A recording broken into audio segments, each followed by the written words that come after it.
भारतीय रियासत अरुणाचल प्रदेश पर चीन अपना इलाका होने का दावा करता है और अमेरिकी मीडिया के मुताबिक भारतीय रियासत के अंदर चीन ने अपना गांव आबाद किया है। ये वही इलाका है जहां भारतीय नायब सदर ने गुज़श्ता माह दौरा किया था और चीन ने खूब अवेला मचाया कि ये हमारा इलाका है और भारतीय सदर किस हैसियत से हमारी टेरिटरी का विजिट कर रहे हैं। आप भारत की बेबसी का अंदाज़ा लगाइए कि वो इलाका जो भारतीय रियासत है, चीन इस तरह से भारत को विजिट कर रहा है कि उसका रियासत को न सिर्फ अपना इलाका शुमार करता है बल्कि वहाँ पर गांव भी आबाद कर दिया है। आइए आपको अरुणाचल प्रदेश की तारीखी हैसियत बताएं ताकि इस मकबूजा इलाके के तनाज़ा के बारे में आप पर हक़ाइक़ वाज़ह हो सकें। अरुणाचल प्रदेश भारत के इंतहाई शुमाल मशरक़ में वाक़ है। ये वो पहाड़ी इलाका है जिसके मगरब में भूटान, शुमाल में तिब्बत, जनूब में बर्मा वाक़ है और इसके दारुल हुकूमत का नाम ईतांगर है।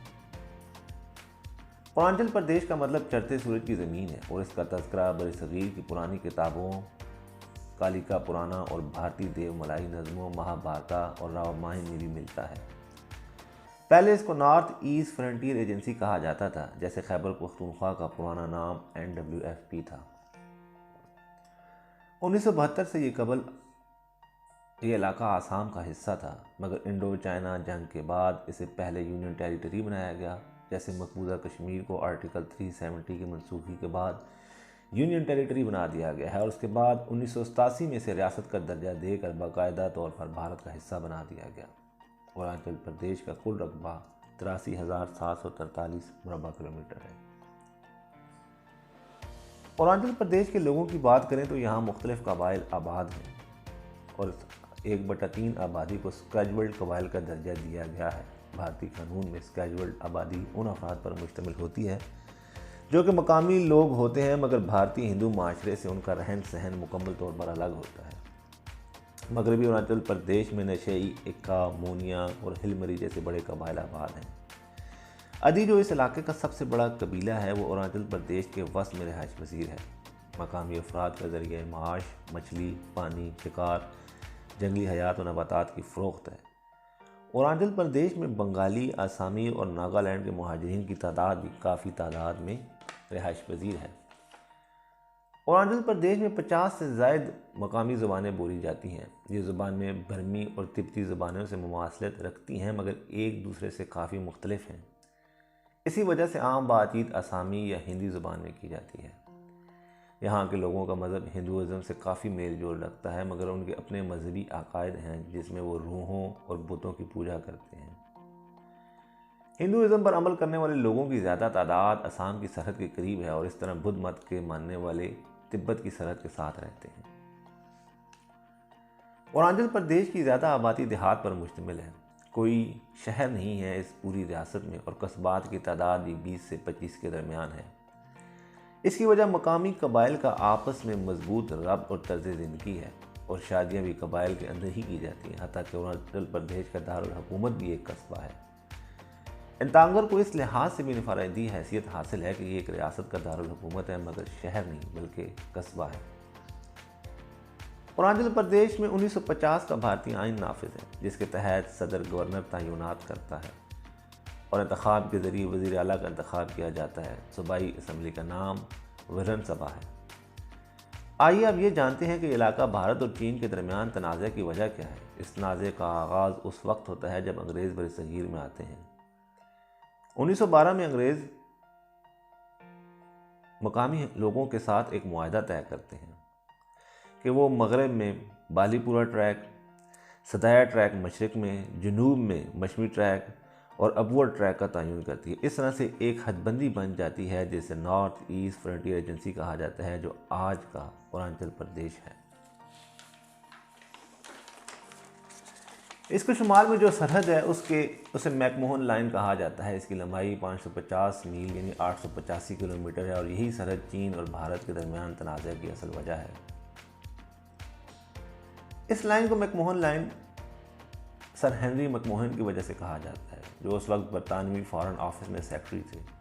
इस कॉन्फ्रेंस में बरतानवी हुकूमत के नुमाइंदे थे जो 1912 में शिमला के मुकाम पर मुनक्किद हुई थी, जिसमें चीन, तिब्बत और बरतानिया के नुमाइंदे इकट्ठे हुए ताकि चीन, भारत और तिब्बत के दरमियान सरहद का तयन किया जा सके। याद रहे कि उस वक्त तिब्बत की अलहदा हैसियत थी, जिसे बाद में चीन ने फौजी ताकत के ज़रिए चीन का बाकायदा हिस्सा बना दिया। इस कॉन्फ्रेंस में तीनों ममालिक के नुमाइंदों ने बहस व मुबाहिसे का आगाज़ किया, मगर चीनी हुकूमत ने न सिर्फ इस माहदे को मानने से इनकार कर दिया बल्कि हदबंदी के मुआहदे पर दस्तखत भी नहीं किए। 1947 में जब बरतानवी राज ने बरसगीर को आज़ाद किया तो चीन ने वो तमाम इलाका जो कि तिब्बत के बॉर्डर के साथ था, यानी उसमें उस वक्त अरुणाचल प्रदेश और आसाम का भी काफ़ी बड़ा हिस्सा शामिल था, अमली तौर पर चीन की सरजमीन होने का दावा किया और तौजीह ये पेश की कि चीन ने कभी भी मैकमोहन लाइन को तस्लीम नहीं किया, क्योंकि बरतानिया ने धौंस, धांधली और इजारादारी के ज़रिए ये मुआहदा कराने की कोशिश की है। इस सिलसिला में चीनी वज़ीर-ए-आज़म युआन लाई ने भारतीय वज़ीर-ए-आज़म जवाहरलाल नेहरू को ख़त लिखा, जिसमें 1929 के इंसाइक्लोपीडिया ब्रिटानिका के एडिशन में छपने वाला नक्शा दिखाया गया, जिसमें अरुणाचल प्रदेश को चीन का हिस्सा दिखाया गया था। चीन जिस इलाके तक अपना होने का दावा करता है वो असम के मैदानी इलाकों तक फैला हुआ है। इस इलाके तक जितनी चीनी रसाई का मतलब भारत का अपनी 4 से ज़्यादा रियासतों से हाथ धोने के मुताबिक है। चीन ने अपना इलाका होने पर दावे को मजबूत बनाने के लिए 1959 में भारतीय चेक पोस्ट पर कब्जा कर लिया और 2 साल बाद 1961 में रजाकाराना तौर पर इस चेक पोस्ट को खाली कर दिया। मगर 1962 में चीनी फौज ने न सिर्फ तांगला का इलाका बल्कि भूटान की सरहद के करीब तवांग का इलाका भी अपने ज़ेरे कब्जा कर लिया। 1962 में होने वाली इस जंग में भारत को सख्त हजीमत का सामना करना पड़ा, मगर भारतीय चालाक बनिए ने इसका भी फ़ायदा उठाया और आलमी ताकतों से मजलूम बनकर जदीद असलहा हासिल किया। आलमी दुनिया की मुसलसल कोशिशें आखिरकार 1963 में रंग लाई और चीनी फौज ने न सिर्फ मैकमोहन लाइन तक वापस चली गई बल्कि भारतीय जंगी कैदी भी वापस कर दिए। यहाँ जो बात काबिल गौर है कि उस वक्त पाकिस्तानी सदर फील्ड मार्शल मोहम्मद अयूब खान को मशवरा दिया गया कि भारत इस वक्त चीन के साथ जंग में मसरूफ़ है, ये अच्छा वक्त है कि कश्मीर वापस लिया जाए। मगर अयूब खान ने यह कह दिया कि भारत और पाकिस्तान एक हैं और हमें मिलकर बैरूनी जहारियत का मुकाबला करना चाहिए, जिसका नतीजा ये निकला कि 1965 में भारत ने पाकिस्तान पर ही चढ़ाई कर दी और वो असलहा जो आलमी ताकतों से मजलूम बनकर चीन के खिलाफ लड़ने के लिए हासिल किया था वो पाकिस्तान पर इस्तेमाल किया। भारत की इस जंग के बाद कई इक़दाम उठाए। जब चीन से जंगी शिकस्त के बाद भारत ने यह फैसला किया कि चीन के नज़दीक रहना गैर कानूनी हो सकता है उन लोगों के लिए जो कि चीनी सरहद के करीब हैं। चुनांचे भारत ने कई ऐसे इक़दाम उठाए जो चीन के नज़दीक गैर कानूनी थे। 1972 में अरुणाचल प्रदेश को यूनियन टेरिटरी का दर्जा दिया गया और 15 साल बाद बाकायदा भारतीय रियासत का दर्जा दे दिया गया। उसके बाद अरुणाचल प्रदेश में अस्पताल, सड़कें और ऐसे प्रोजेक्ट्स लगाए गए जिससे भारतीय आइन के अलावा भारतीय फ़ौज की भी अरुणाचल प्रदेश के दूर दराज इलाकों तक रसाई हासिल होगी।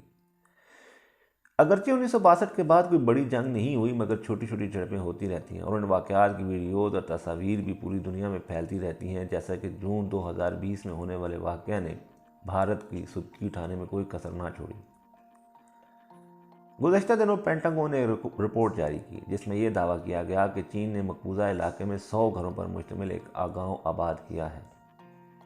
ये दुनिया की तारीख में पहली दफ़ा ऐसा हुआ है कि तारीखी एतबार से एक मुल्क ने दूसरे मुल्क में अपने लोगों को जाकर बसाया, मगर भारतीय हुकूमत की खामोशी उसकी बुज़दिली का मुंह बोलता सबूत है। पेंटागन की इसी रिपोर्ट के बाद चीन ने बजाय इसके कि वो दिफाई लहजा अपनाता उल्टा भारत को मोरद इल्ज़ाम ठहराया और अपने इस अमल को भारतीय जहारियत का जवाब करार दिया और कहा कि चीन भारत के हर किस्म के दावे को न सिर्फ मुस्तरद करता है बल्कि भारत के किसी किस्म की भी तामीरात से बाज रहे, क्योंकि अरुणाचल प्रदेश चीन का इलाका है। इसके अलावा चीन ने तंबीह की है कि बावजूद बैकडोर डिप्लोमेसी के मई 2020 में शुरू होने वाले वाक़या जिसमें 20 से ज़ायद भारतीय फौजी अपनी जान से हाथ धो बैठे थे और जिस पर चीन ने भी अपने एक फ़ौजी को बहादुरी का अजीम अवार्ड दिया था, मगर याद रहे कि चीन अपनी 2025 वाली पॉलिसी यानी कि उसके बाद चीन न सिर्फ ताइवान बल्कि तिब्बत का इलाका, चीन में भारतीय रियासतें असम, अरुणाचल प्रदेश और नागालैंड शामिल हैं, जंगी ताकत से हासिल कर रहेगा। अब देखना ये है कि क्या इस पॉलिसी को अमली इक़दामात बनाने के लिए चीन वाकई कोई कदम उठाएगा कि ये सिर्फ उसकी एक पॉलिसी का हिस्सा है और उस अमल का हिस्सा है जिसके तहत वो दूसरे ममालिक के ऊपर सिर्फ प्रेशर डालता है।